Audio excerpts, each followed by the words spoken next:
All right, let's begin. Good morning to you and welcome to the final Cracker Barrel session of this year's legislative session. We're so glad that you could join us today. We're asking at this time if you could stand and let's all say the Pledge of Allegiance.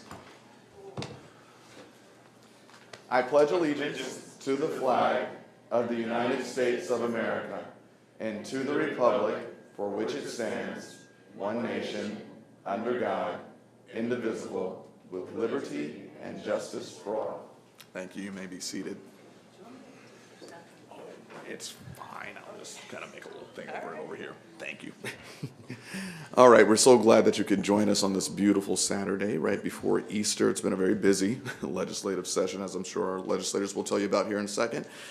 We are going to hear from those who are in attendance today, and we have in our presence representing the 38th District, Senator John Ford; representing the 43rd District, Representative Tanya Path; representing the 45th District, Representative Bruce Borders; representing the 46th District, Representative Robert Heaton; and Alan Morrison is not attending today. So we are going to start by having some comments from our legislators today, and we're going to give them about, let's see, I believe we start with 2 minutes for their opening comments. Yes.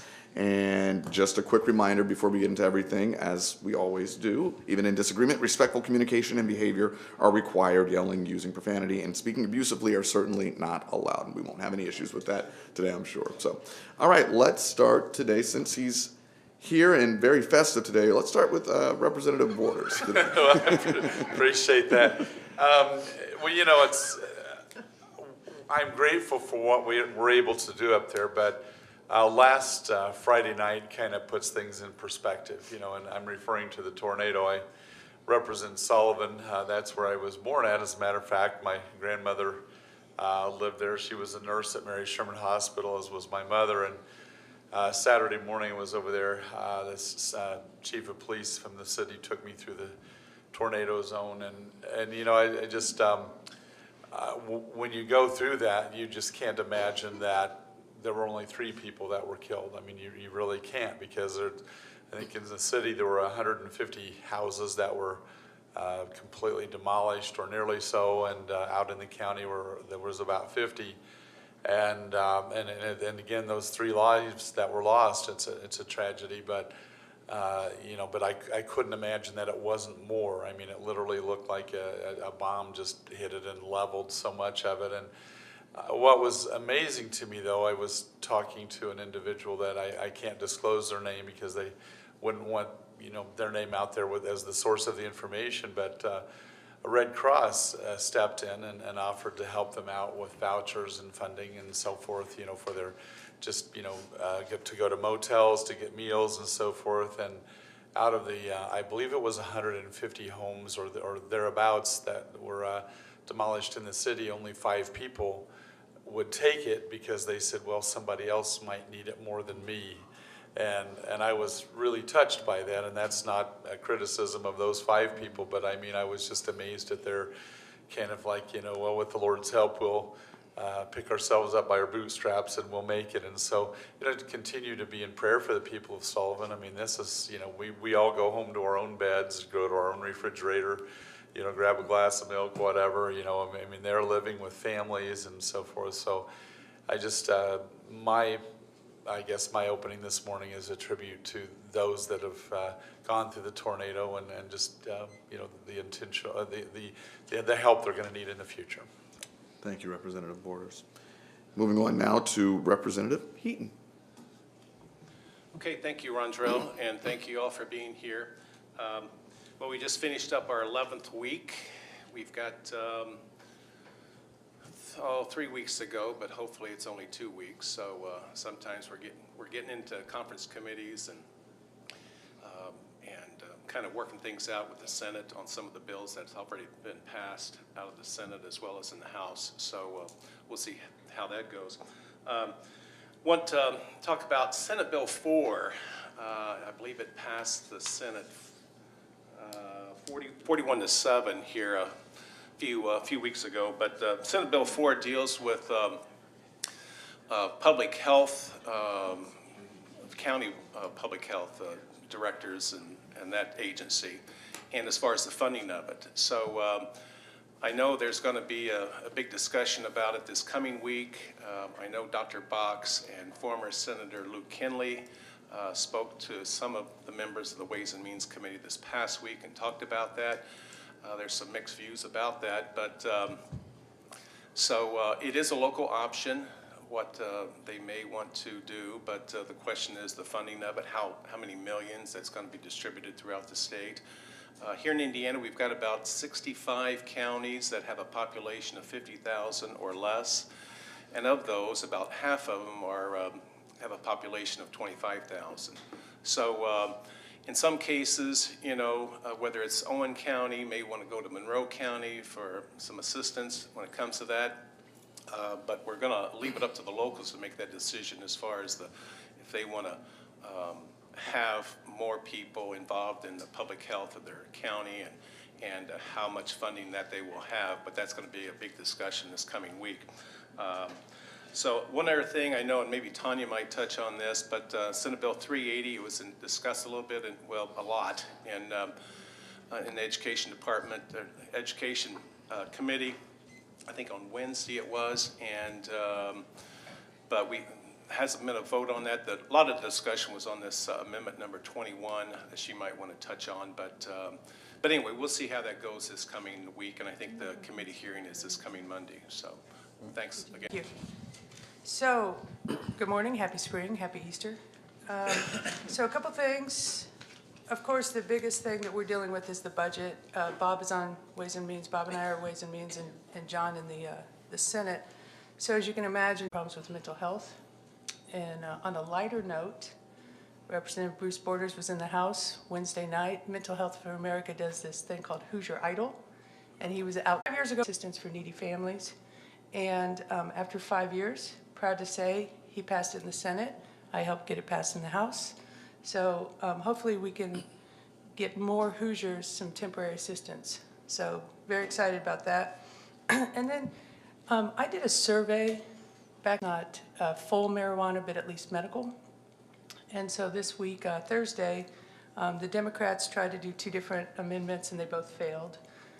One was to pass marijuana, but just when we say that, it would be to further the discussion. You can't pass marijuana in an amendment and just say, okay, Indiana, go.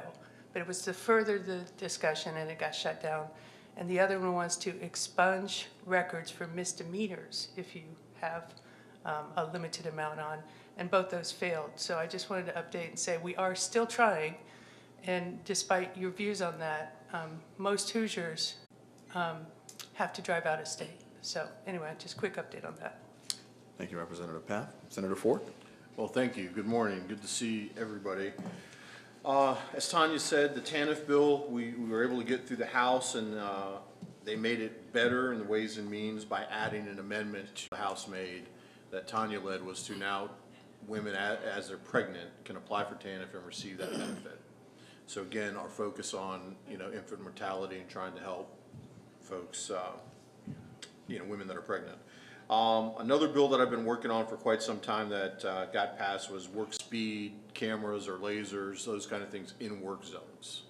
And that has been something, whenever we seem to have construction on I-70 in our region, seems to be a lot of deaths caused in the chute or in those areas. So that helps adults, help them get some state dollars to upscale their skills so they can get work out there. So that's kind of the bills I'm still working on. One question, I guess, if I can ask this out. So one of the areas we're working on the Senate side is mental health. Senate Bill 1, our main priority is mental health. Now we're trying to figure out how to fund it. So if I could ask with a show of hands, who would support a fee increase on your cell phone bill by $1 for mental health? All that money would go to mental health. Okay. All right. Thank you. Thank you very much. All right. And now we are going to hear from our sponsors as they have their questions first, but let's first mention who the sponsors are as they come to the microphone. And that is, of course, the Vigo County Public Library, the League of Women Voters of Vigo County, Vigo County Teachers Association, Vigo County Taxpayers Association, Greater Terre Haute branch of the NAACP, Southern Indiana Area Labor Federation. And just some ground rules as they come to the podium. 1 minute to ask your question, 1.5 minutes for legislator response. Not all legislators are required to respond. And for sponsors, if you have a second or follow-up question, you can ask that during the general portion of our question period. So if you could start and say your name and the organization you're with. I think that's on 1 second. Sylvester Edwards, There we go. President of the Greater Terre Haute NAACP. Thank you, Representative, for being here to help us out through a lot of things. You guys are a super group, and I'd like to go ahead and let you know that we appreciate it because you work together. And by that means that a lot of us here work together in different volunteer. I have been a volunteer in a lot of different things, but hopefully that you heard about some of the issues that was happening with our school corporation. But I would like to know what would you think that we should go ahead and continue. So, like I said, that we have a super group, but we was dismissed for no apparent reason other than the fact that we would like to see all of the information before we can go ahead and do our task by making Terre Haute a better place. Do you understand the context here for his question? Okay. Only So what I read in the paper. I was gonna say, if you want to kind of expound a little bit on what's going on. Hopefully that you read or heard about what was happening with the school corporation, and there was a super group of people that was either volunteered or was chosen to help solve some of the problems here in Terre Haute. It was dismissed. The group, there was 10 out of 15 was dismissed, including myself as the president of NAACP, along with a judge, sitting judge of Superior Court. We got principals, teachers, social workers, we got lawyers. We have a super group that was trying to go ahead. But for one issue was the fact that we would like to see the whole report that was paid by the taxpayers here in Terre Haute. Before we can do our work and do it completely, I'm pretty sure that you want to read the whole bill and not just a summary of a bill before you go ahead and put your name on it, because it affects you and your constituents. By the way, I voted yesterday. And just a little bit, this is in reference to the allegations and the cases of racial, Harassment. racial harassment at West Vigo High School. There was a report that was funded and that was submitted to the Vigo County School Corporation. From what my understanding is, and this is allow me to kind of be newsy a little bit, from what we've understood from both the corporation and the group side, there was a request to see the entire report. That request was denied. After that request was denied, those members who said that they would not be able to move forward without that report were dismissed from the group. And so there is still discussion on both sides. So I believe Mr. Edwards is asking for your thoughts on such issues and just your opinion, I guess, about. And also those things just moving forward. a redacted form. It doesn't make any Sure. difference. We would like to see as much as possible instead of just a summary. Sure. Yeah, I think the formation of the group was a good idea, seemed to be needed. I would hope the school corporation would, consider, allowing you guys to join back with the committee and change their mind on what they've done. Thank you. So we constantly hear about transparency. Transparency, that is the word, has been for a couple years now. So I will tell you, I only know what I read in the paper and what Rondrell just said. So I don't know if there's something behind this, but to me, I completely agree. And your group, from the people I read in the paper, are stellar citizens who are out to make our community better. And so thank you for serving on it, and I hope you get back on it.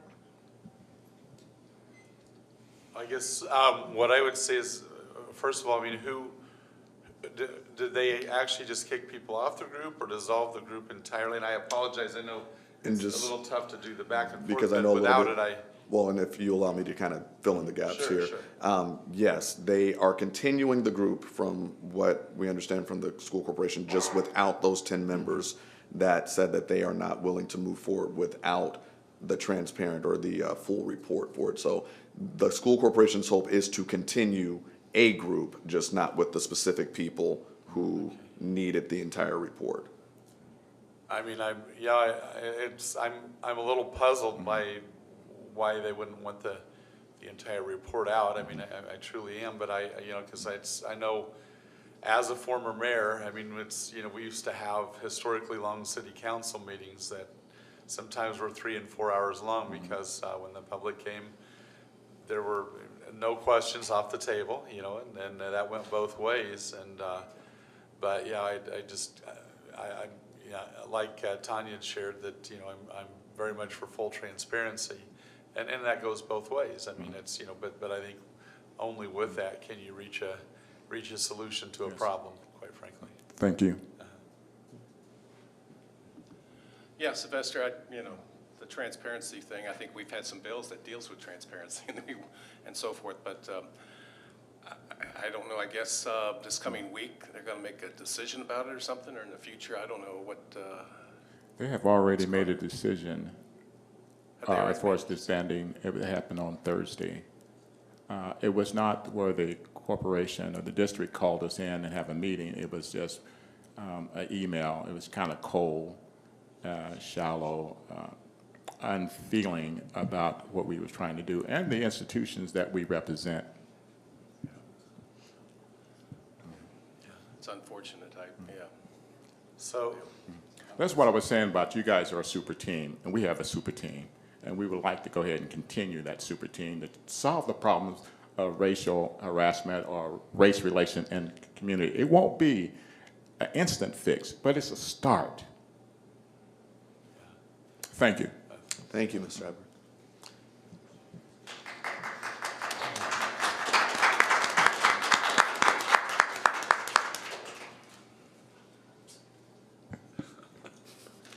My name's Carolyn Calicott, and I'm the president of the League of Women Voters of Vigo County. Thank you, Aaron.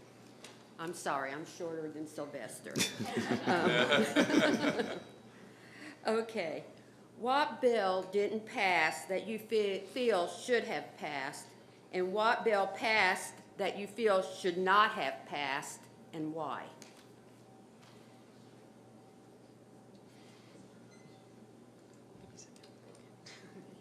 Anybody It's a else? can go. thinker, Give me a yeah. second. Go ahead. Well, Carolyn, you know, we got 3 weeks to go, so, you know, I don't know about that question because bills that we think might not pass are still alive, and so we can still Okay. become law potentially, you know, whatever that is. Yeah. I know we've had so many bills in the last 7 or 11 weeks, but But have some died that you feel should have gone on? That's- probably, but I couldn't tell you Okay. what ones. well, and this one always gets me in hot water, but I kind of have a habit of getting myself in hot water. But there's a bill that I author every year, and you know, and for those, and it's a hot button topic, and I know you might think, well, gee whiz, what do you know about this? And it actually has to do with just simply women and those who love them being told the truth about hysterectomies, and you know, and the odds are that, you know, a number of women in this room have had hysterectomies, and they're like, well, what do you know about that? Well, I would encourage you to go to YouTube, and you'll see me speaking at an international conference in New York City on that subject, and it's a very personal issue. My wife went through it, and but the bottom line is that most women are not told that it results in 300% greater chance of heart disease, and if they have both that and a oophorectomy, 700% greater chance of that. And I know the clock is going to run out on me here, but I just want the complete truth told to women and those who love them about hysterectomies. And so that bill doesn't get a hearing, and it's usually because of, at least my opinion, pushback from the medical community because of the financial money that comes in as a result of them. So the bills that passed that I wish didn't were the bills on transgender issues. It's such a small segment of society, and we're spending an inordinate amount of time debating what's best for a family's personal interest. And so I've been very upset and frustrated with those bills in particular for passing.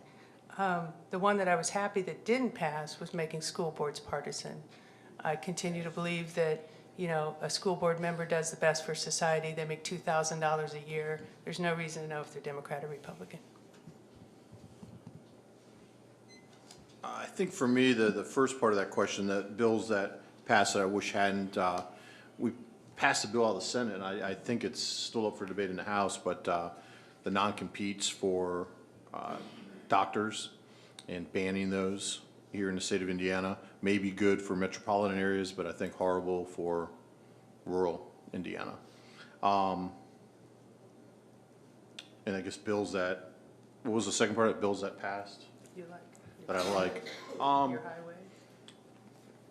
Yeah, yeah, my bills. I think all my bills, but Bills that passed that you think should not have passed.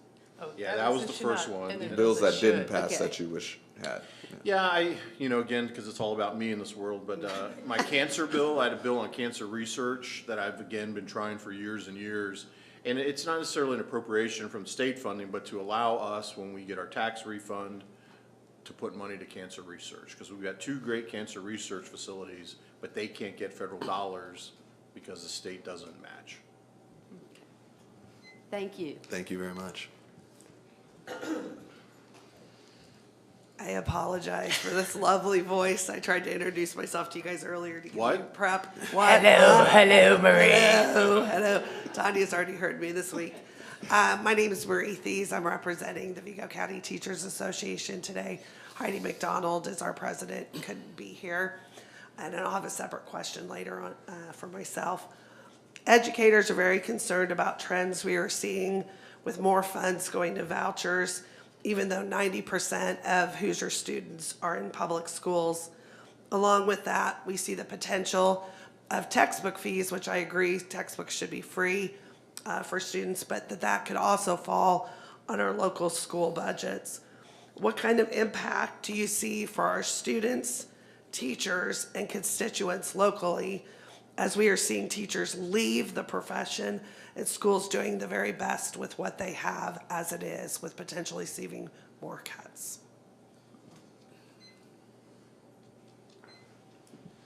Well, I'm sorry, Bob. No, go ahead. One of the things that I might share is just, the demographic realities of what we're facing in society. And what I mean by that is just, I just received notice recently, I believe, that the Rural Academy in Graysville is closing down, which is a charter school, and it's actually done very well. And I know a number of teachers that taught in what you would class as a traditional public school that ended up, teaching there as well, and they enjoyed it. But the reality is that the bottom line is that there are just simply, they were getting less and less children going there, and it wasn't due to the fact that they felt they were getting a bad education. They just were not born. I mean, it was just a lower birth rate and so forth. And so, as far as, parents having a choice where their child goes, I do support that.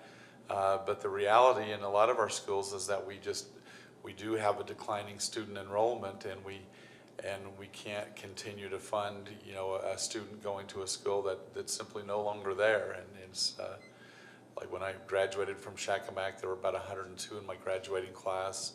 Last year, I think they had around 40 or so, and so that's one of the realities that we're facing, is just a declining birth rate, quite frankly.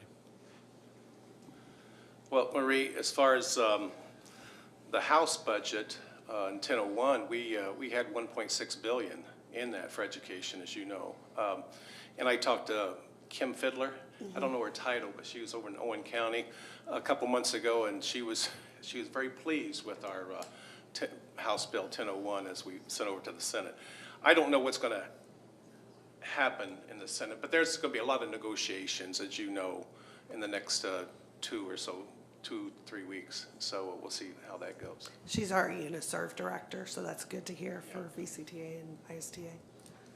So I'm going to go back to transparency, the word, I'm going to keep saying that today.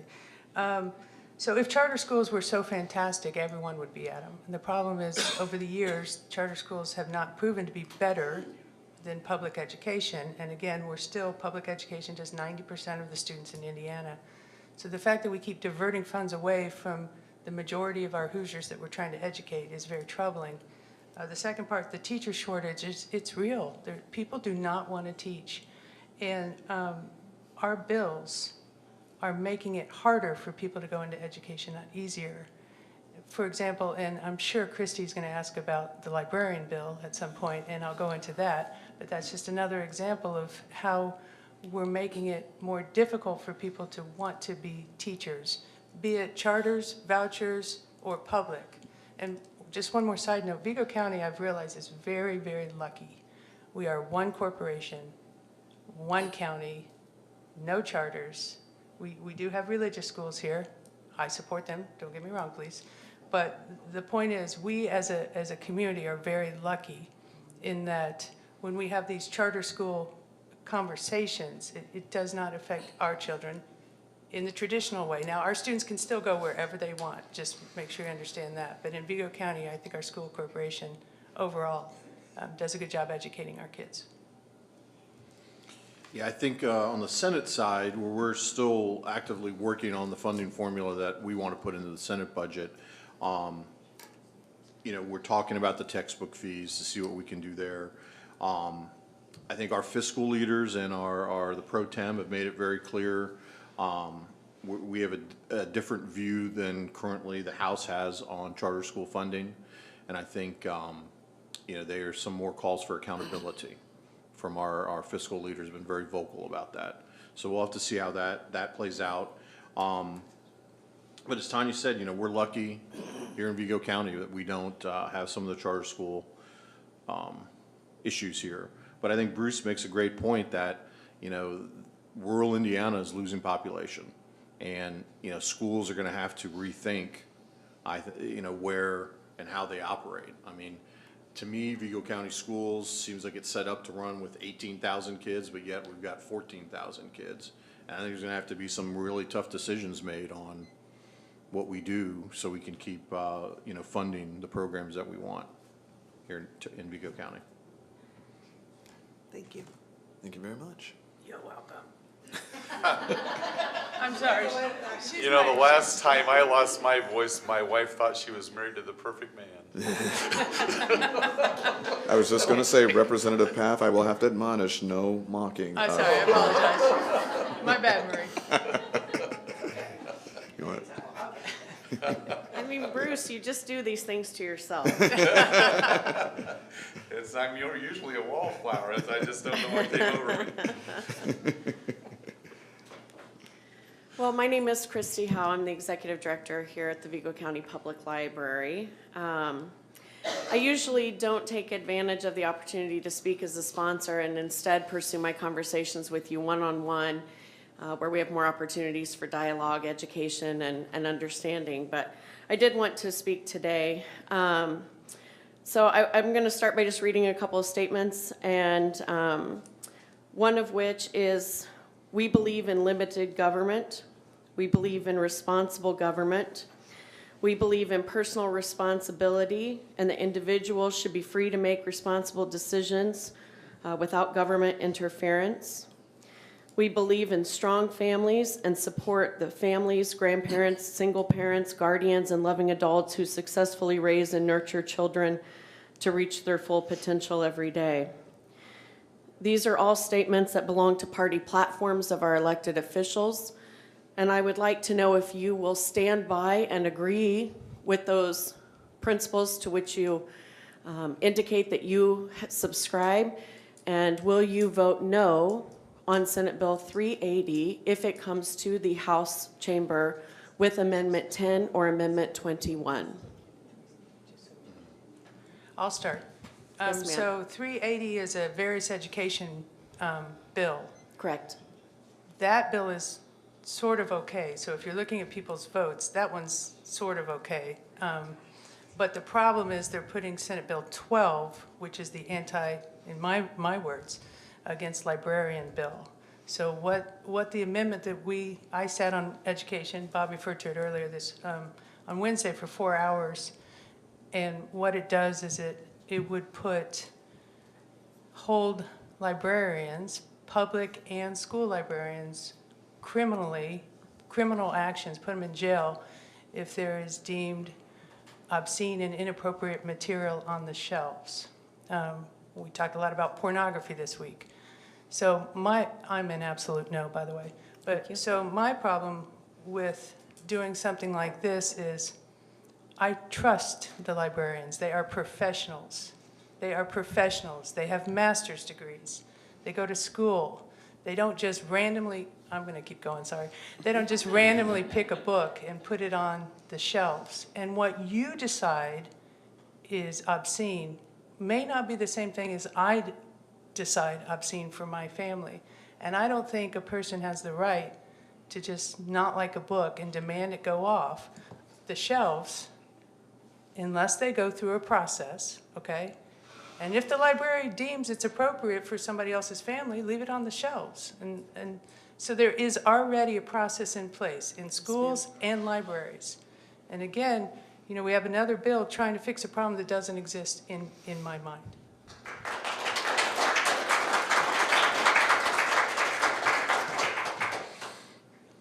So I haven't followed 380 that much. I've seen the headline but didn't read the article, but I understand, as Tanya described, they're putting Senate Bill 12 in there. I did not support Senate Bill 12 when it left the Senate. So we'll see what happens with 380, I guess, if it comes back to us. Thank you. Christy, last night I got online and trying to go through some of the video of the education committee on this amendment and this bill. And it was 4 hours and 21 minutes long. I got to 2 hours, so I didn't get the whole testimony. But and as I heard from Representative Cash, and she's the author of 1130, and that bill was just like Senate Bill 12. And so her amendment 21, was that. So I'm just, I think it's really it's gonna change, I believe, you know. So, and as you know, my grandkids come to your library and they go right over here and they love it, and it's all good. So I don't know. I might indicate, Mr. Heaton, that if Senate Bill 380 passes with Amendment 10, your grandchildren will no longer be allowed to come to this library because it requires the library to pass a policy that ensures that no minor will ever have visual, auditory, or physical access to any material that could be deemed harmful to a minor. That does not mean in the children's department, it means in this entire building. And even if a parent or a grandparent is walking with that child, I could be liable if they were to walk through the library lobby, the library adult services department, and especially in our smaller communities that don't have different floors, all of the children's materials and adult materials might reside in the same room. So it'll be very difficult for libraries to implement any welcoming policies if Senate Bill 380 passes with Amendment 10 or Amendment 21. It's not written well. I think that there's a good intent to protect some children, but the law is written as impractical, and it'll be very penalizing, not just to librarians, but to parents and families. Well, I think Amendment 10, I'm not quite sure about that. I think that was another issue, and it wasn't the issue, I guess, but Amendment 21 was. But as they were saying, what I was listening to, it's dealing with the process. That's what I think Representative Cash was dealing with. So I don't think that's an accurate statement if you look at the legislation as written. It might be what Representative Cash has articulated to you, but it's not the way that it would be implemented as written. Yeah. Well, there's going to be obviously some talk about it.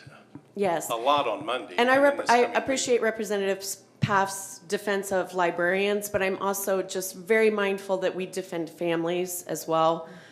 This bill does obviously open up my staff to felony prosecution, but more importantly, it'll have an extremely negative impact on families and their ability to access information that's vital. And I think it started with just school libraries. Wasn't Correct. that the case, I believe? Yeah. And Yes. now it's expanded to the public library and so forth. Yes, so and we we'll of course see. serve all ages. This isn't a K-5 building, right? This isn't like a primary school where it's just small children. We serve all ages here, so we have to have appropriate materials for people of all ages. And you know, my 4-year-old, 3-year-old granddaughter was here too, so it's Yeah. just all ages, I get that. Yes, sir. Thank you. Well, what I might say is, and I appreciate you sharing about the amendments, and I wasn't specifically aware of that, so Yes. I will dig into those today, as a matter of fact, and I'll call Becky Cash and say, okay, what is intended here, and so I appreciate you sharing it, at least, and drawing it to our attention, and I'll go from there. Thank you. Thank you. Thank you very much to our sponsors. And just a quick note, I think we're all in agreement that because the library has been so gracious in hosting us, that back and forth and exchange was absolutely appropriate and necessary. Was and it a that's point of privilege that I abused? I think so. And I Guilty as charged. I think we're all in agreement that was absolutely Officer, fine. take me away. Thank you so much for that question, and thank you again for hosting this event, because without the library, this event would not be happening. So we will go ahead and move forward with our public questionings, keeping in mind, and I'll go over the ground rules for the public. 1 minute per question. Minute and a half for legislative response. Not all legislators are required to respond. We are asking one question per individual. If you have more than one question, please ask the remaining questions during our meet and greet time. Questions should be for all legislators. If your question is for one legislator only, again, please wait until the meet and greet time.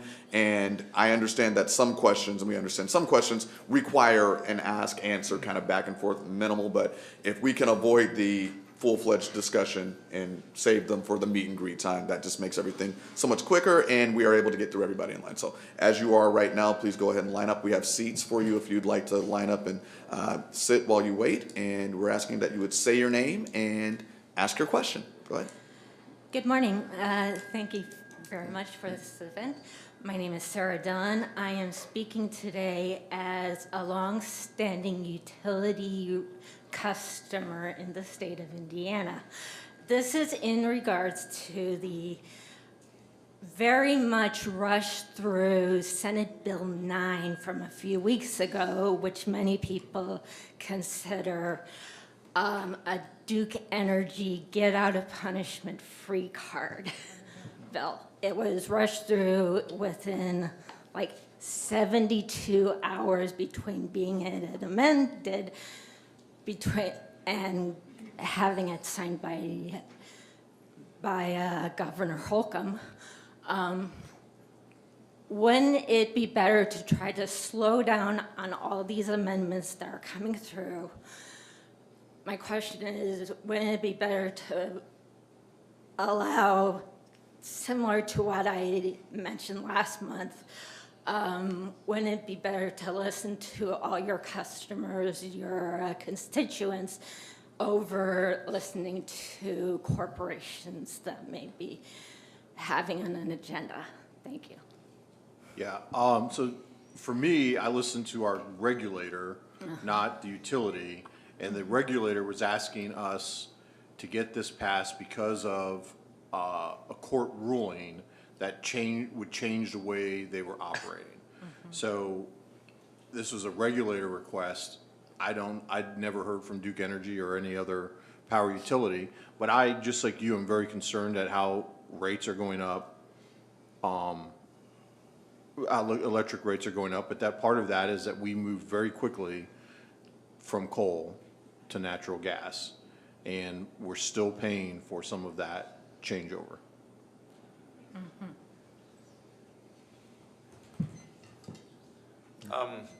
Actually, I believe that was the bill that I voted against. A lot of our major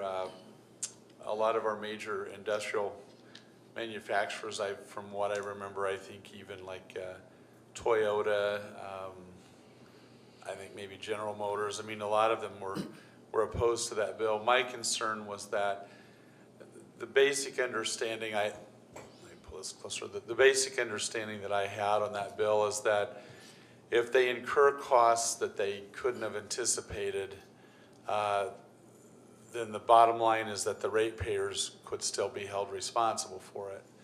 And and again, that's probably the 8-second soundbite version of it, but that's how I understood it, and I'm just was not comfortable with that, and as a result of that, I voted against it because I felt like it could potentially be very harmful to the ratepayers, quite frankly. I voted against it, and I know that I have to keep pushing Democrats because we do try, just so you know, it just doesn't always make the paper.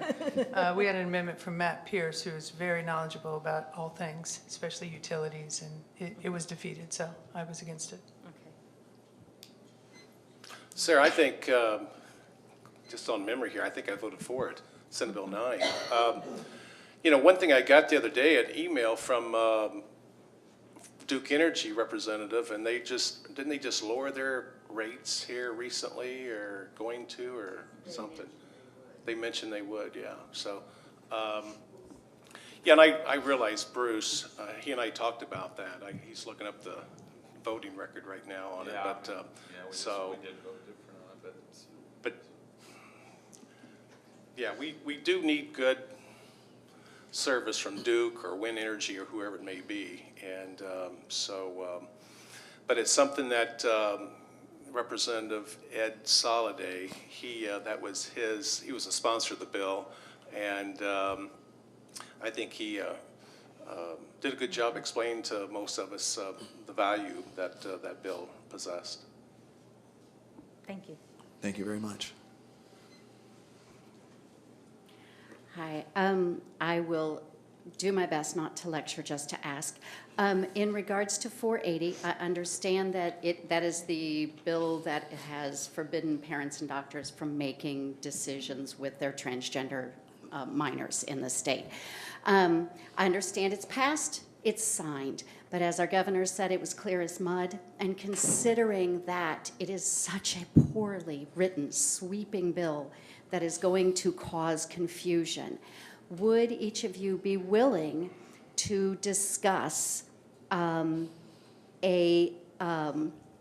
new law going into effect that has permission for doctors to at least discuss the issue of and provide information about the issue of transgender youth to parents, or is that illegal? That would define what is legal. For instance, 1.7% of babies have some sort of intersex. Would you be willing to discuss new legislation that would make this more clear?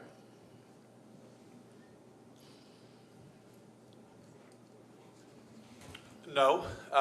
The bottom line is children are children, all right? We're the adults in the room, and I'm not talking about just we as legislators, but they are not adults. And what we're looking at are life-changing surgeries or procedures, whether it be medicines, hormones, puberty blockers, things like that.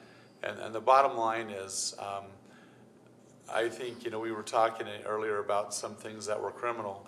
I still believe that doing this to a child before they've reached puberty and before they become of the age of majority is paramount to a criminal act. I firmly believe that.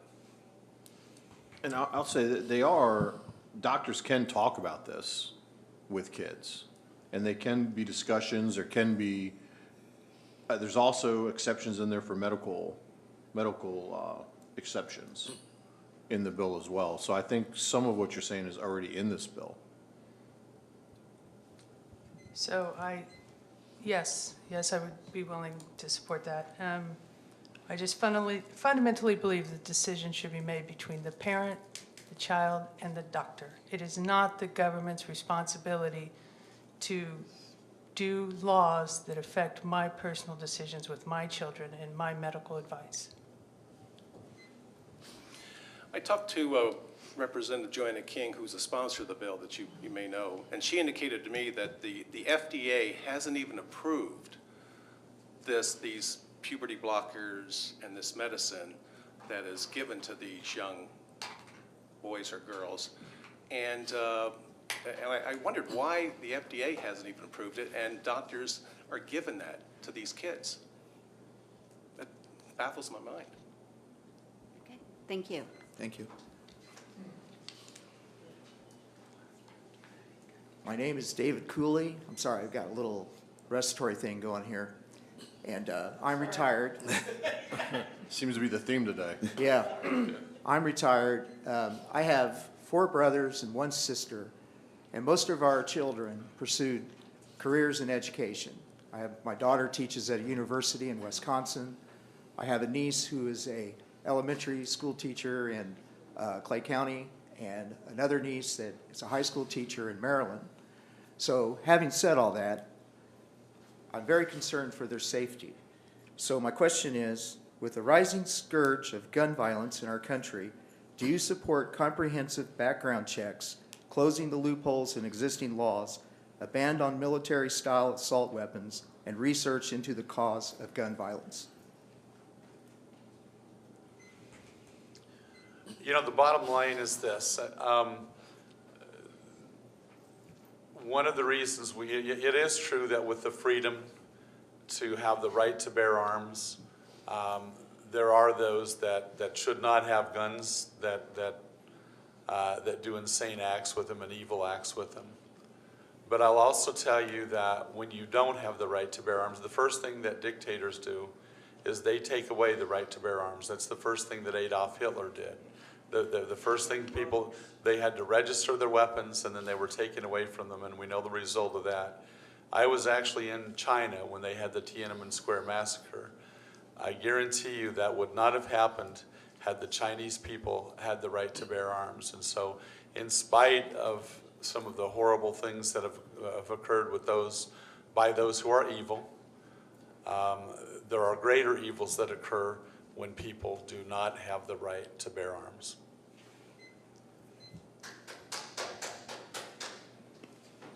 So I disagree. I'm all for the right to bear arms. That's not the question. The question is, do we support background checks and research and talking about semi-automatic weapons? I served in the military. I'm a huge gun right person. I believe everyone has the right to bear arms. I don't understand why anybody needs a semi-automatic, an AR-47, a machine gun. I don't get that. I've talked to lots of gun owners, and they said because it's fun. I go into North High School. I try to protect my 100 students every day, not when I'm in session. And, you know, kids are this age that we're raising are more afraid of somebody coming in and shooting up their schools than ever before. And you know, we talk about mental problems and mental health. What he's proposing is just common sense. It is not taking away anyone's gun. That is a completely different conversation. So yes, I support this, especially background checks. So thank you.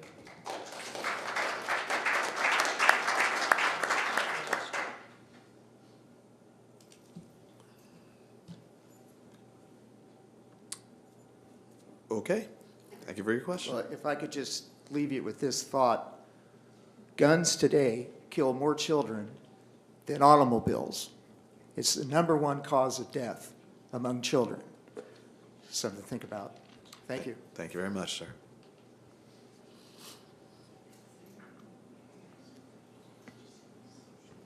Good morning. This past week, we saw a concerning precedent set in Tennessee when 2 representatives were expelled for practicing their right to free speech. The consequences far outweighed the offense. What is your stance on the actions taken by the Tennessee state representatives, and what assurances can you provide that you will protect our First Amendment rights and the integrity of our democratic process? Go ahead. Well, I believe in the First Amendment. We have all kind of demonstrations and rallies up at the State House, and I'm all for that. As far as what happened in Nashville, I believe it was in Nashville, wasn't it? But I think the one person had a horn that he was talking through, a megaphone and I think that was that the issue? He did break decorum rules, but this was an Yeah. unprecedented action to that offense. There have only been 2 other people expelled from their state house in the last 200 years. And I believe their house decorum rules state that the maximum consequence should be a censure. So the fact that they moved so swiftly and so intensely is especially concerning. Yeah, well, I can't speak for, what happened in Tennessee, but 3 years ago, Representative Vernon Smith got up and told me and my colleagues on the Republican side that we're racist. And I didn't appreciate it, but I didn't say anything to Vernon, and I don't think he was expelled or anything at all, but he voiced his opinion, his First Amendment right, and he did. And life goes on there at the State House.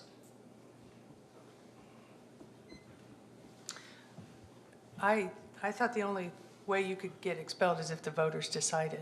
So I was pretty shocked that Tennessee moved so swiftly. When we're there, things get heated and people say things, but that doesn't mean you should be removed from office. Yeah, who knows what would happen here in Indiana, but we've had members, as Bob said, do and say things that, break our rules, and they are punished. We've had over the past couple of years a few people who've been dismissed from caucus. So we've had those kind of things, and nothing to the extent of expelling them. But I would not have, if I were in their shoes, I would not have voted to expel them. Well, the bottom line is that, for example, Bob had mentioned Vernon Smith getting up to the microphone and speaking, and he literally did. He called us racist, is the bottom line. And I had to, what it was a school choice bill. It allowed parents to choose where their children were going to school, and it had nothing to do with racism at all. But what I will say, though, is that Vernon still, he was going up to speak about the bill itself. He didn't just march up there. There is a decorum. Just for example, right now in this group, everybody's orderly. But what if somebody, for example, just grabbed a bullhorn and started, going around the room screaming and yelling and so forth? Those two representatives that were expelled, there were votes that were held on each of the three. One of them survived. One of them survived the vote because they weren't, they didn't have the bullhorn and so forth.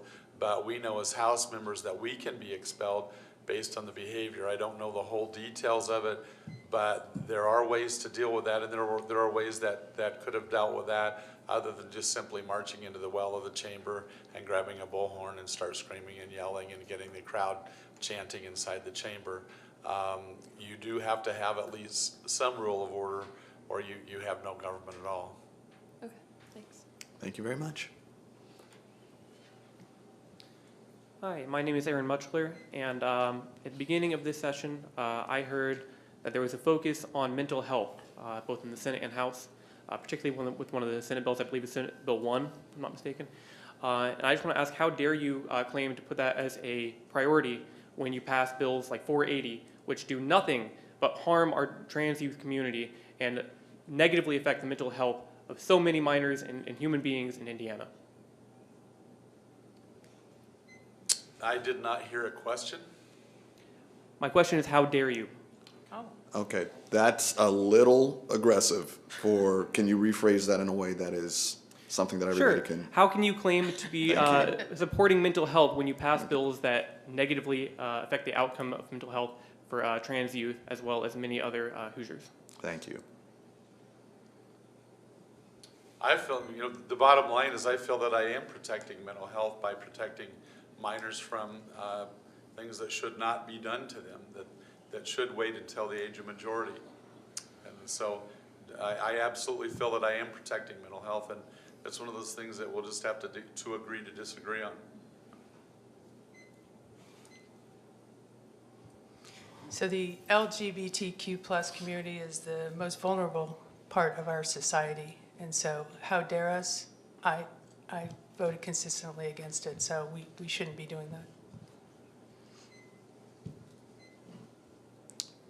All right, next question. Don't worry, last one of the year, last time you got to see me, right?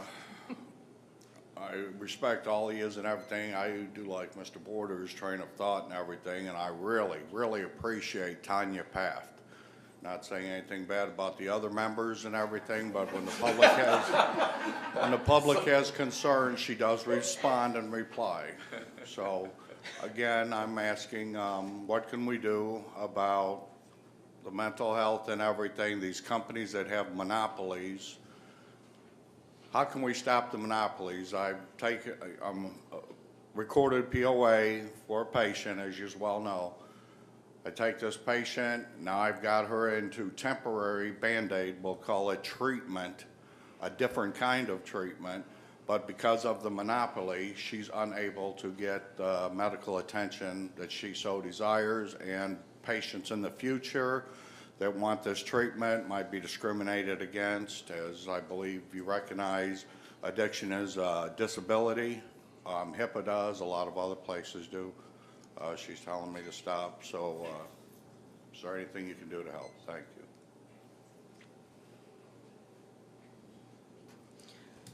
So my office, and we've discussed, I wish I could say yes. I think this is a much bigger issue that can be dealt with during session, if that makes sense.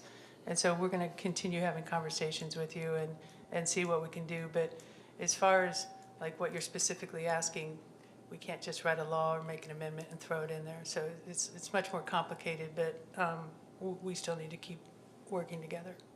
Thank you, Mrs. Pat.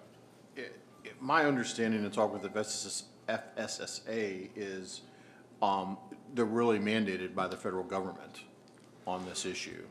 So I'll continue to talk with them, but I think, you know, I think last time we talked, I encouraged you to talk to Congressman Bouchon and those folks. Were you able to connect with them?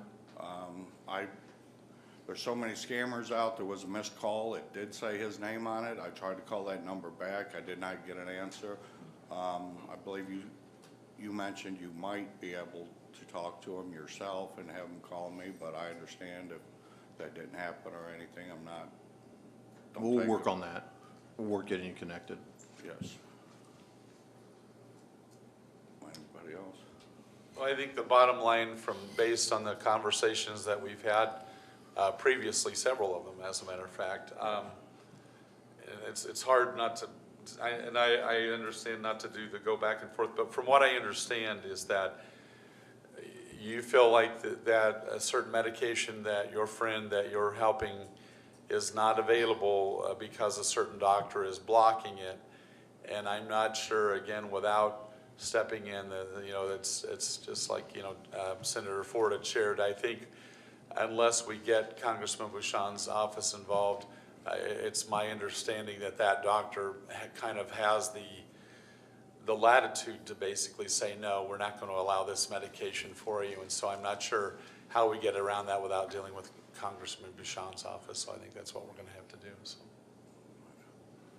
And some of the issues, the monopoly, as I've said, that he's taking all the funding, this doctor. So the other doctors where I did get the patient into, he says, you know, I'll do the best I can, but this facility is pulling every bit of funding they can, and it's not being distributed fairly to the other doctors that want to persist in treatment. I'm sorry, Rondell, I didn't mean to back and forth. That's all right. Thank you. Appreciate it. It is. It is the last Crackerbarrel session, and if we have time, it's good to hear from the public for sure. I'm Kevin Southwood, and I'm here again, and I'm trying to push my clothespin idea. I was going to ask you how those clothespins were doing. Go ahead. What this has done for me, and I suffered a lot from mental illness, I'll tell you that, to a severe degree. And I've been changing my life around, which has been almost my whole life of ingrained negatives. And I started to push positives at the age of 67 or 66 and a half. So I used a clothespin on one of them, and what it done, it allowed me to lessen my mental health or improve my mental health. It's also lessened my road rage. And when you see all the road rage problems in this country, not only can it help the young people to start to learn how to drive better just by using a clothespin on their car, but it could also help people that don't have any situational awareness, like people that sit at green lights and they won't move. They sit at green turn lanes, they won't move. A lot of people have this problem. That causes road rage, and but you know, the clothespin idea, I couldn't understood at the time that it can help. It's like a police officer in your car. It lessens the possibility of you losing your license. It lessens the possibility of you getting a speeding ticket, being late for work. It has a whole host of possibilities that I never could have imagined. And for me, positives are worth the needed fight. They strengthen our mindset into a much better place of possibilities. All right, thank you very much for that comment. Go ahead. Kevin, good to see you. Bruce tried to explain to me about the clothespin thing a couple months ago. I forgot about it, but you know, sometimes I'm with you. You know, I'm almost ready to blow the horn on somebody. I thought, well, I might make them mad, so I don't. But 10 years ago, I just blew that horn, and it worked. But it's a different culture that we have. And it worked. Well, Again, the clothespin thing, I'm not. But the clothespin idea, it can help work for everybody, even the drivers that are fairly decent drivers. You know, like how many times you follow somebody that drives too slow, and you got 20 cars behind them, everybody's mad because they don't understand. You need to pay attention, and that clothespin is like a police officer. It's great for mental health, you know. And it's great for giving somebody a positive. And I believe that, you know, if Terre Haute would do something and test themselves to give ourselves a positive, it could go around. It could go around the world. Well, what I might share is that you know, the clothespin to you is what we would call in marketing a trigger. You know, as I've mentioned to you, know, just like for example. You know, if we're wanting to lose weight, you know, putting you know, a picture on our refrigerator. Obviously, I haven't used that trigger very well, as the weight loss one. But I mean, I would encourage people to use those types of triggers in their life. And now I'm going to have just a little bit of fun with you here, though. I was driving through Davies County the other day in Amish country, and I saw a ton of clothespins. So I'm guessing there must have been a lot of road rage down there, but that was a joke, all right? But I'm not quite sure that everybody got it. But anyhow, but the bottom line, though, is that I would encourage anybody that has something that they can use to trigger a positive action in their life. And in your case, if it's a clothespin, absolutely more power to you. And I would encourage all of us to develop those little triggers in our life to encourage positive behavior. So congratulations to you. Thank you very much. Well, I brought clothespins for everybody. I want one. I do want one. I absolutely do. I was looking all the time just to test me and test my gift to myself, and if it could do a gift for everybody else, because Did you really bring some? Oh yeah, I brought it back. Perfect way to end the Crackerbarrel session. Thank you. We can potentially. Okay, and the library has some provided too. So before you leave, everyone, please grab a clothespin so that you can be reminded. Thank you so much, sir, for your comments this entire session. Go ahead. All right, you get to hear my voice again. So everyone has been very complimentary, and I love Cracker Barrels myself, where we can have discussion. It's a planned thing. You guys have it set in your agenda and your schedule for every month that we have session. So my question for you is, Senate Bill 486 is concerning a lot of us as educators and teachers associations because it is a set process, which every month we get to meet with our administrators and leaders to talk about issues and brainstorm things, two-way street. My question for you is, as this has passed the Senate, this would, for the audience, it would take away the have to meet with associations with school leaders to a may meet. And so my question for you is, in regards to the process that has worked for many, many years, are you going to consider supporting this bill and what would be the rationale behind it? Well, I'll start off. I voted for it coming out of the Senate. There's a lot of other things in that bill that I think are good. And, you know, voted to keep it moving so we can see what happens with it in the House. Haven't decided what I'm gonna do when it comes back. But I know some folks are concerned about that, but changing that to a May, I don't think here in Vigo County would, well, I don't know, after hearing Sylvester, maybe it would affect more, but, you know, I think in our community, I would hope it wouldn't affect us, because the school corporation to operate efficiently and reach the results that they need should be meeting with the teachers union.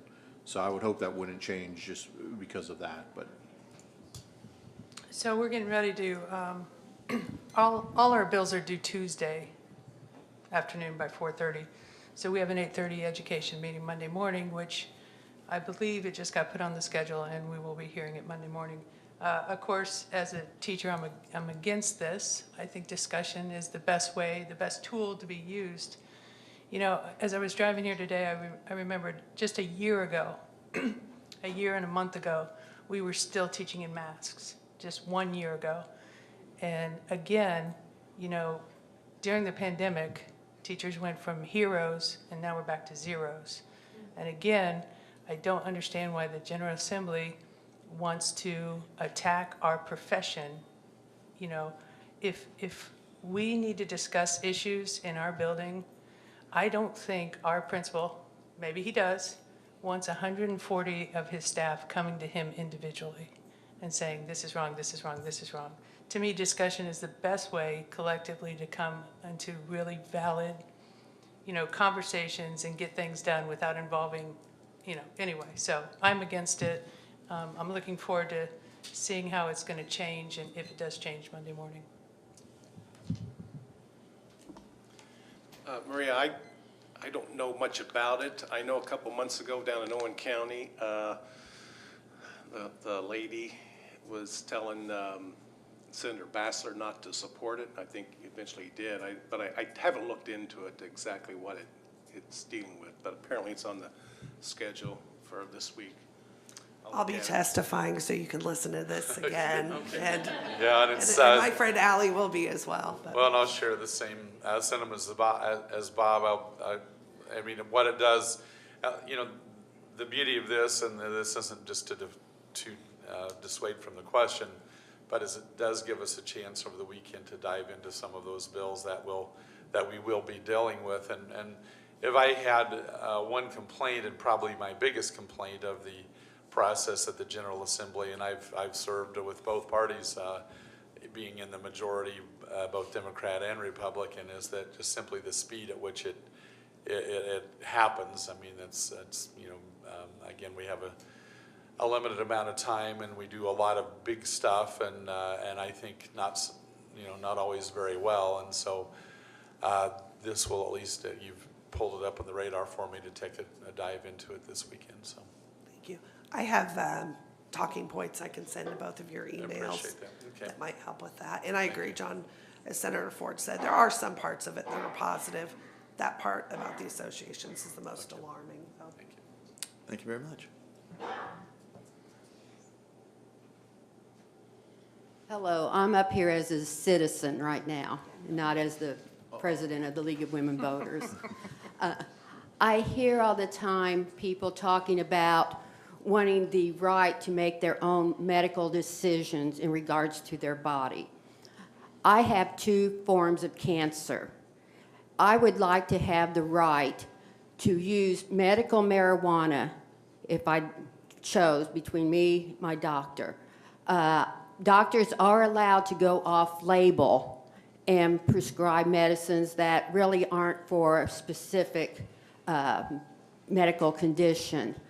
I also noticed that a lot of Hoosiers are flocking over to Charleston and Danville, and all of our Hoosier dollars are going there. These aren't people who are just stoners. These are very prominent people in our community that is going over there because they are deciding that they would rather use that rather than being on opioids or other controlled substances.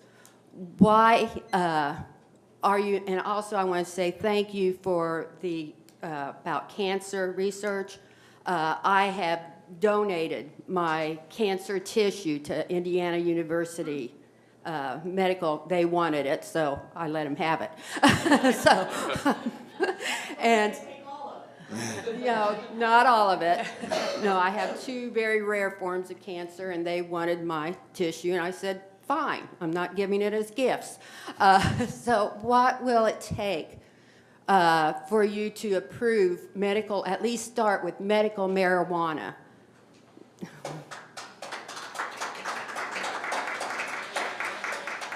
So I signed on to 2 bills on the Senate this year to try to get a hearing, to have this conversation.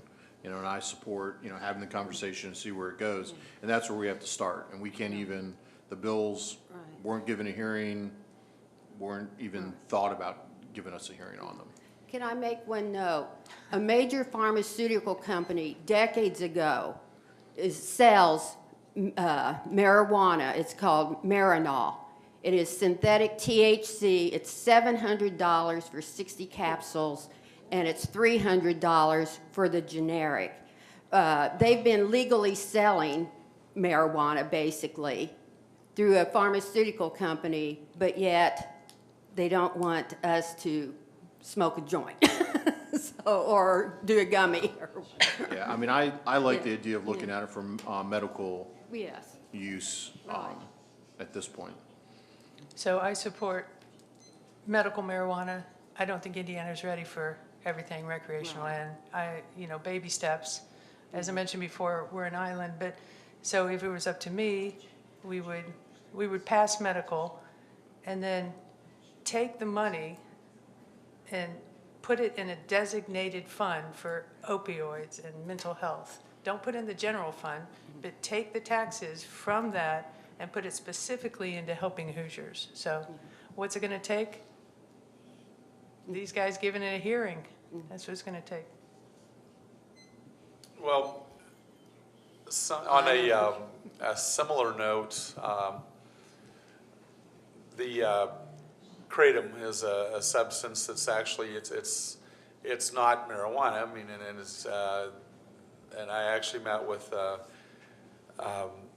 someone representing the Indiana State Police, and they said, well, they really hadn't had any problems with kratom. They were aware of it, and but that was something that I was, quite frankly, whenever the author of that bill brought it up to see, you know, if there was anybody on the committee willing to support it, there was almost no support for it at all. But then what ended up in committee, a couple of people that actually just they'd had addictions to other opioids and so forth, and kratom helped deliver them from that. And so I truly did change my mind on that again, you know, but one of the doctors that works with John Hopkins, he says, now this is not marijuana, don't even put them in the same league. But, you know, again, it did at least open my mind to, you know, looking at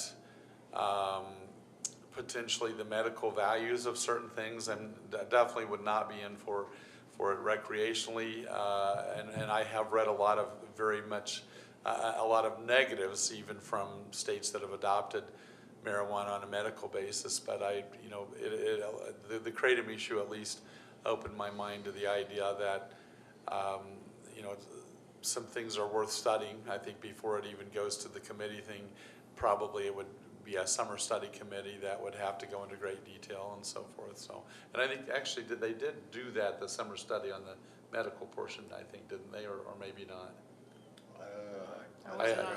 I was thinking they did, but that probably would be the first step, quite frankly, would be a summer study committee on just the medical portion of it, is what I would guess. So.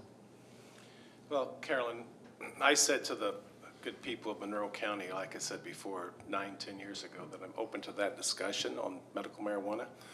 And I talked to one former senator, now congresswoman from Indiana, she made a comment to me about, she said, Bob, if we go with medical marijuana, in 2 years we'll go to recreational, and I don't want that at all. And I think some of my colleagues in my caucus, they don't like that. They don't like, now it's called cannabis. Usually they don't talk about marijuana. They make the name cannabis now. But I tell you, and I take CBD oil, and I have for 5 years, and my arthritis is not as bad and so forth. But but there's no, as far as THC, there is none, and so. But I don't know. It could get to, abusive, and then whether it's like Michigan or if you're going over to Illinois, I just know that some of my colleagues don't want to even go there, period. Very quickly, yes. What I would suggest is just let us know, and we can set up a meeting with, whichever individual of us up here or individuals. And for example, Dr. Brad Barrett on the House side, and then let's see who's in charge of the Health Committee on the Ed Charbonneau, Senator Charbonneau. Senator Charbonneau, and so to sit down and talk with them, and we could arrange that. So okay. Okay, thank you. All right, and I've been asked to ask the legislators, because our time is technically up right now, but to get through the line, if you'd be willing to make a 1 minute closing statement as opposed to a 2 minute closing statement, we should be able to get through everyone. Is that copacetic with everyone? All right, then if that's the case, let's go ahead and continue with the line. The line is closed now to everyone who's in line. Fine, no one else. One more after me. Oh, fantastic. Hey, Ron Trail, I can't go through all those lines. Okay, absolutely, sir. Okay, that's absolutely fine. If you would like to come forward, sir, if there's a way, I'm not sure if we can get you to the mic. You can speak from there. Let's go ahead and, yeah, if you could just go ahead and project from there, we'll ask your question here. Go ahead, sir. Yes. Well, I spoke to Bob out in Chicago.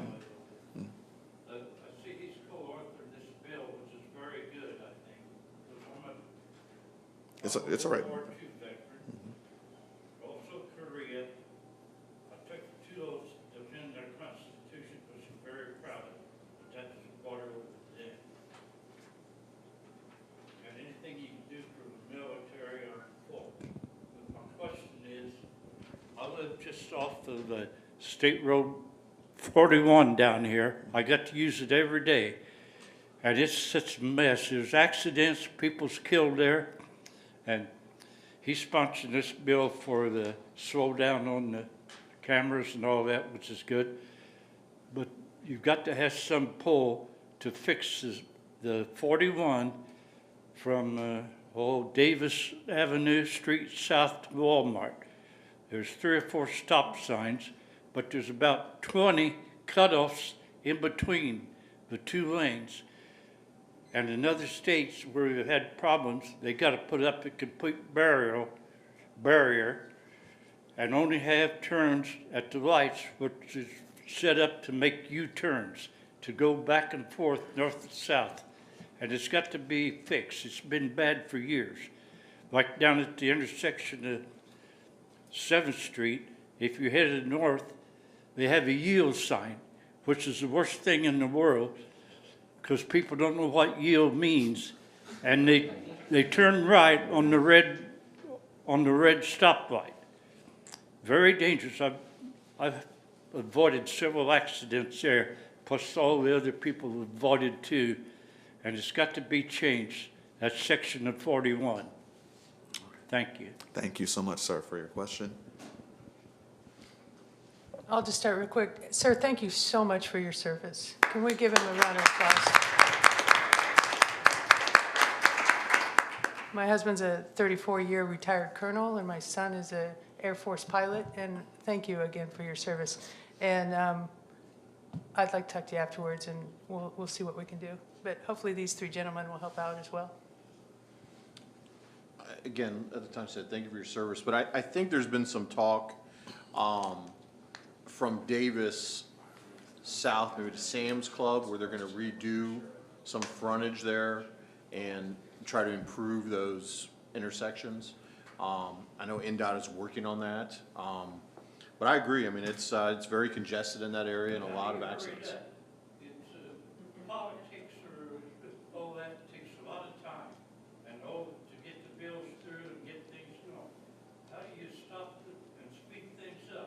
Well, I think they're trying to buy land, and I think it's, you know, the fairgrounds land and other things to try to create a frontage road there. You may have seen that in the paper a couple months back, but to be honest, I don't know what is slowing that down at that point. But Well, again, thank you so much, sir, for your question, and again, thank you for your service.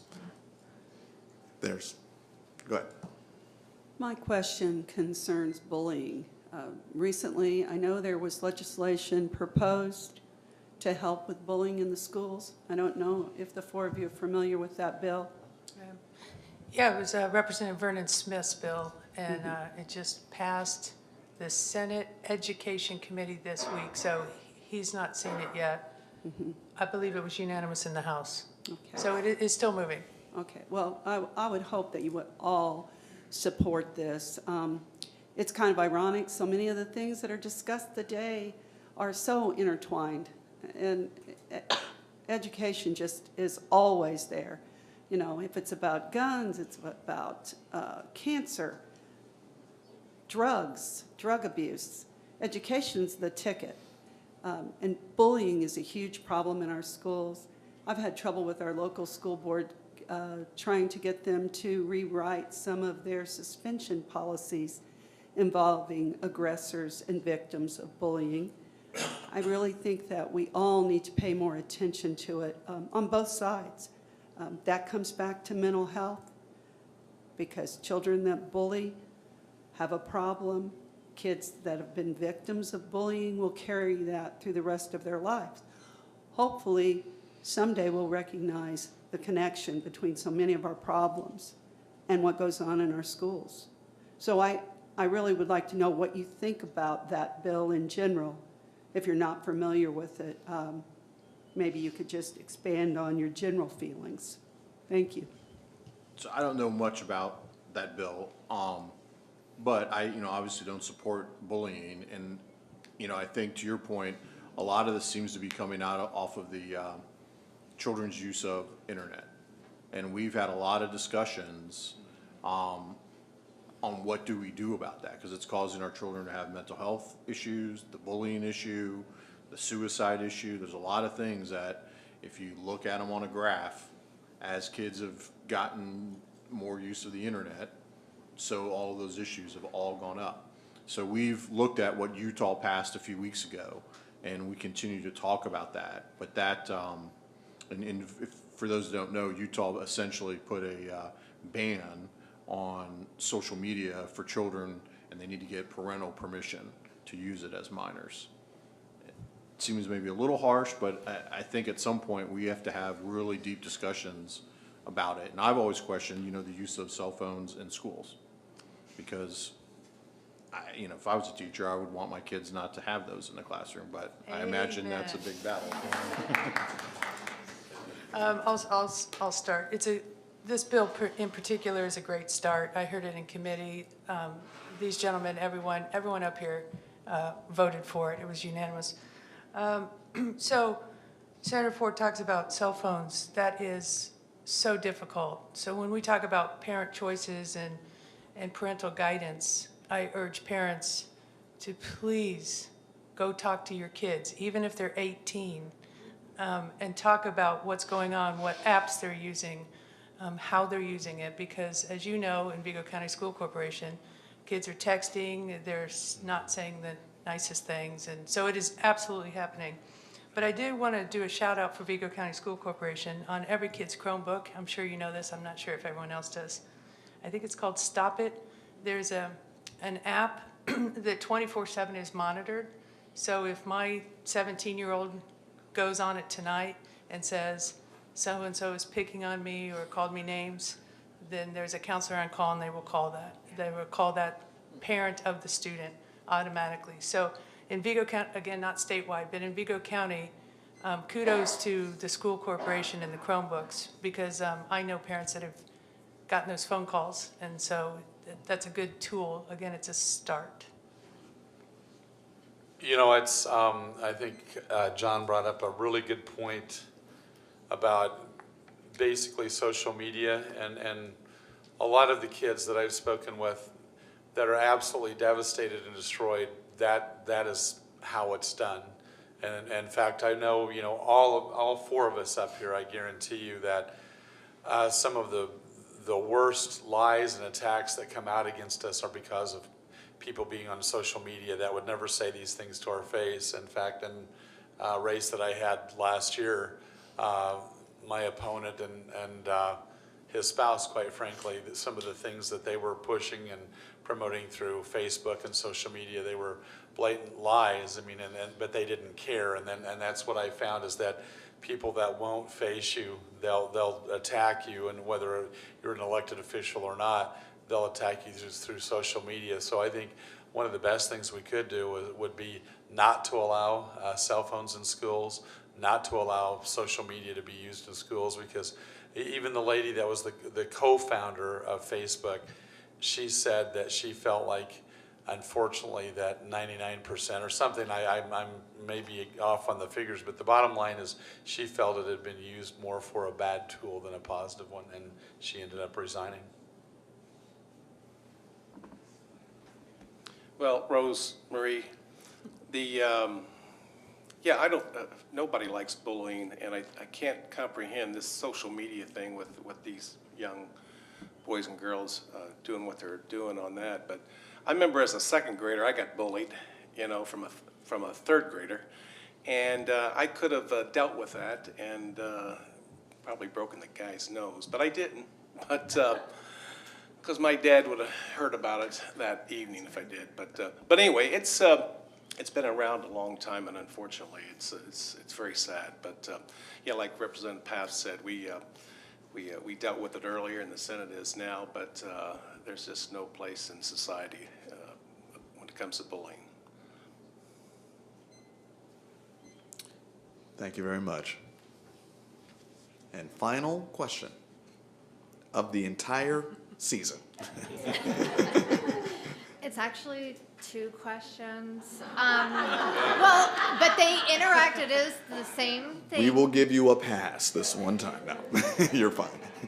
Okay, I'm not sure of the bill name, as people so often are. My question is, did it pass for vouchers to go to people who make 200 grand instead of the 100 grand? And if so, did you vote for it?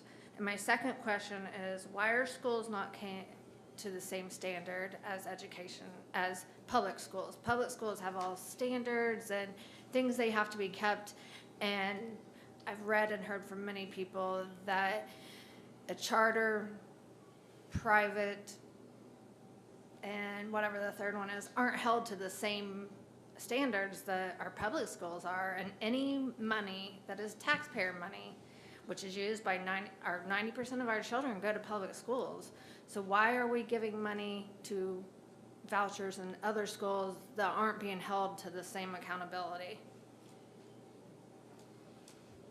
Well, first of all, I'll mention that, yes, I did vote for the bill, and the one that actually allowed for parents that are making more money. The bottom line is I support school choice, whether, again, that be traditional public school. I mean, I graduated from Shakamak High School. In fact, was valedictorian in my class. My children all graduated from Shakamak. I went to, I did some of my summer studies at Indiana State. My daughter Bethany was the #1 nursing student at Ivy Tech. The first year they had their RN program. My son Jordan graduated from Indiana State. My daughter Rebecca graduated in biology and chemistry, I believe, from Indiana State. So my point is, I have no problems with public education. In fact, I've always have supported it with my own example as a student, and my children as well. But the bottom line is that, as I've shared before, most charter schools that I'm aware of simply didn't arise because we had a problem with the traditional public school. It had to do more with a demographic situation, just like, for example, in Duggar, they lost their school, and then a lot of parents chose to send. They ended up getting a charter, but it wasn't because we as a legislator were pushing it. They wanted a school back in their community. It's the bottom line. I am pro-choice, and I do understand that people go to it, but why are they not held to the same accountability, the same rules, the same, our public schools, you have to do this, you have to make sure you do this, you have to make sure that, but then the other schools aren't held to the same accountability. Why are they not if they have taxpayer money? I would like to have, I'm not avoiding your question, but I would like to sit down with you and go through that, because I think most of the standards have become more and more similar as, you know, as time has progressed on. I'm not sure all the differences, but I'd like to look at that with you. So. You know, I have, talk about charter schools, I have one charter school in my district that's in Ellettsville. It's a Seven Oaks Classical School. Started about 7 or 8 years ago. Started with about 160 kids that first year, and now they're up to 650. And they just had a ribbon cutting ceremony that I missed last Saturday, but expanding and so forth. But they don't receive the money that traditional public schools get. Okay, so. And I believe the issue this session is that they're trying to get some of that local money that the property tax holders pay into the local schools. The you know, I've always been for school choice. The money does follow the child, but in a lot of cases, they don't get that same amount of money. Now the vouchers. I think the you know, 400% above the poverty level. I think it's household income of $224,000 for a family of 4 would get money if they wanted to send their kids to a private school. And I know several years ago that was a lower threshold, but now it's increased up quite a bit. But again, I believe the money follows the child, and we let the parents make that decision where they want to send their kids to what particular school. So on our education committee, we keep trying to amend all these bills to add so that all the standards are the same. So if you're doing it in public school, do it in charters. If you're doing it in public school, do it in vouchers. So I continue to push that all the standards should be the same, because if you're taking state money, if you don't want state money, fine. Your standards can be different, don't take it. That's absolutely fine. But if you're taking state money, you should have the same standards. Testing, school board should be elected in my, you know, they're not in charters. And so I'm with you. Yeah, as I said earlier, I think on the Senate side, we have a lot of questions about accountability. And I think, like I said, our leaders have made it very clear we're going to look at that this session, that there needs to be more accountability for people who get taxpayer money. You know, and I think that, you know, the income standard, we've started talking about that, but I think, I don't know that on the Senate side we have the appetite to increase voucher programs this session. So. All right, thank you. Thanks for your time. Thank you very much. Okay. And at this time, we are going to conclude our program with closing remarks, 1 minute apiece from our legislators, starting with Senator Ford and working our way this way. And then following that directly, we will hear final remarks from Christy Howe from the Vigo County Public Library. So let's start with Senator Ford. Well, thank you very much. I appreciate the great dialogue we've had all session long, and everyone coming out on some of these cold Saturday mornings. I'll yield the rest of my time to Bruce Borders because we'll go over a minute. I'll be quick. Thank you for coming out. I really appreciate it. I'm going to do just a couple things here. These will be available in the public library. So this is the festival guide and the official Indiana travel guide. And notice what's on the front. It is the Griffin Bike Park. It's her sticker. Oh, so Griffin Bike Park. So a couple years ago, I invited Elaine Beadle over. She's with the Department of Tourism. That's not what it's called anymore. It's called IDEC, but Department of Tourism. And she came over, and Senator Ford met us out there, and I took her to the Laverne Gibson cross-country course, and I took her to Griffin Bike Park, and then out to dinner. But the reason it's so important what we do behind the scenes are things like this. So we are spotlighted, and this goes out to everybody in Indiana and whoever wants it. Anyway, your taxpayer dollars pay for these, so make sure you pick one up. The other one is the festival guide. So when you want to know where the Wizard of Oz Festival, there is a Wizard of Oz Festival in Indiana. It's in Chesterton. This is every year, and also Covered Bridge, of course, is in here. So month by month, you can start traveling again. But thank you again for coming out and being so supportive of all of us. I know we disagree a lot, but it's so important to hear your comments and questions, so thank you. You know, actually, I'm going to close out responding to something that I thought might be brought up today, and it wasn't. It was from a month ago. People were asking about the flood zones and those flood zone maps. And yeah, and actually, we did pass a bill on the House side, I'm not sure where it's at on the Senate, that basically reverts, it gives counties the ability, or local units of government, whether it be a city or a county or whatever, to go back to the old flood maps as opposed to these new ones that are causing people not to be able to add rooms under their houses and build garages and so forth. And again, I'm not sure, I'm going to assume that probably, or was that a Senate bill that came to the House? It was a Senate bill, we just voted on it. You guys added some language to it to make it harder for DNR to put these new maps into place. Oh, we did? Okay. Yes, we did. I think I was just chastised, but anyhow, No, I want that, no. Oh, you made it make it harder for DNR, not DNR. for. You guys are okay, saying, I got you. you're saying the same thing. You're on the same side. We're on the same. Okay, thanks. So anyhow, so DNR can't use these new maps to keep people from adding on rooms and building garages and so forth. And I remember that being kind of a big issue a month ago. So. Actually, can I just talk about that for a minute? I'm sorry, Bob. I forgot to mention that. Reclaiming your time. So yeah, last session we had a couple here talk about their issues with the floodplain maps. DNR came out that next week, did a survey, and went back to the old maps. And then we're also working on it, as Bruce said, by putting some language in to make it harder for DNR to surprise us all with new floodplain maps. Sorry, Bob. Thank you. Well, you know, Tanya missed last month, and I missed in January, I think it was, but we all try to be here and do our best. Sometimes we agree to disagree, of course, but appreciate all the sponsors and everybody being here, and Ron Drell, you do a great job. But one thing I wanted to say, though, and I thought somebody might bring this up, but Bruce Borders has got a new look. Bob Heaton, would you want to? You weren't supposed to talk about it. All right, smart aleck. Here's the deal. All right, I've got to respond to that. This is a true story.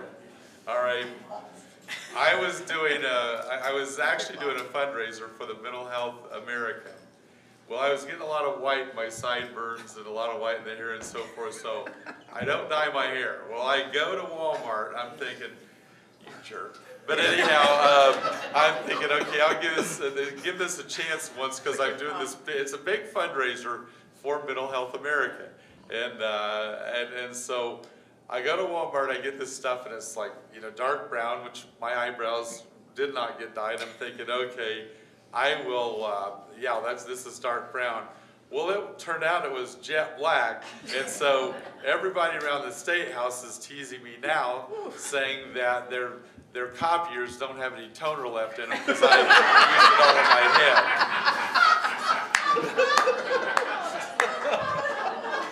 All right. Well, I did bring this out in caucus, and because of that, he did. I got to buy him lunch today because I didn't do that. So. All right. Well, on that note, thank you so much to our legislators. Ladies and gentlemen, Christy Howe. All right, well, I mean, I'm kind of second guessing my decision to make any closing comments. That might have been a really good place to end the day. But typically at these Cracker Barrels, I do try and take at least an opportunity at one of the events to express our appreciation for all of you for coming out and participating in these activities. You know, one of the goals within the strategic plan of your public library, this is your library, but one of our goals is to champion, support, promote positive civic engagement. And this is one of the primary ways that we do that. The library board, staff, all of you as library members, surely agree that a climate of divisiveness is harmful to our ability to work collaboratively. Strong communities thrive when we have diverse communities that are inclusive of multiple viewpoints. And the library serves as a public forum and a location that can support, promote, and provide opportunity for folks to engage in respectful conversation that surrounds opposing viewpoints. And, I think that as public libraries, we've often talked about this internally amongst ourselves, and maybe as members of the public, you recognize this or don't. But, one of the goals of the public library, and one of the ways we know we're doing a good job, is that we probably have something here that offends everyone in this room. And we also have something here that is exactly what everyone in this room is looking for. And those two things will not be the same for everyone. But we manage to delight people and offend them with equal opportunity. That makes being a public librarian incredibly challenging at times. It can be very rewarding, but at the same time, it can be very confrontational. Sometimes it can feel hostile. Sometimes it can feel like an attack. I think that for many of us living in Indiana today, living in the United States, coming to these events, we often feel that way. Sometimes we feel very supported and included, and sometimes we feel as though our rights are under attack. I want to take a minute to share my appreciation for the legislators attending, because let's be honest, the folks who come out to events like this are usually not the ones coming to pat you on the back. They're usually the ones who have a concern, right? We find that letters to the editor are more frequently about concerns and frustration and complaint than they are about praise. Most folks come out to talk to their legislative representatives when they have a concern or they disagree. And it would be very easy for all of our legislators to choose to stay home and disengage. It would be very easy for all of you to stay home and disengage. So thank you to all of you for coming and participating in what can sometimes be tense moments, what can sometimes be emotional moments, what can sometimes feel confrontational or devaluing. And we just want to share our appreciation for that. I am officially now in the stage of middle life, and while I am not a dad, I do enjoy a good dad joke. I appreciate TikTok videos and movie quotes as much as the next library nerd. And so I was thinking today that perhaps we should close with a moment of levity, because this has been sometimes very hard. I watch some of you wear your hearts on your sleeves in these meetings. And so I'm going to share a quote to you from a movie starring Michael Douglas. It might be one that some of you are aware of. It's called The American President. And in this movie, he says the following: "America isn't easy. America is advanced citizenship. You've got to want it bad, because it's going to put up a fight. It's going to say, you want free speech? Let's see you acknowledge a man whose words make your blood boil, who's standing center stage and advocating at the top of his lungs that which you would spend a lifetime opposing at the top of yours." And I think that that is so relevant to the conversation and dialogue that we're facing as a nation today. And if we want to continue to be strong Americans who are proud of our country and supportive of our country, we have to be willing to stand up and advocate for what we believe in, while also being respectful and recognizing that others are going to stand up and advocate that which they believe in. You've all done such a tremendous job doing that over the last few months. So thank you for participating. Thank you for visiting your library. Thank you for being active members of your community and active members of our democracy. I appreciate you.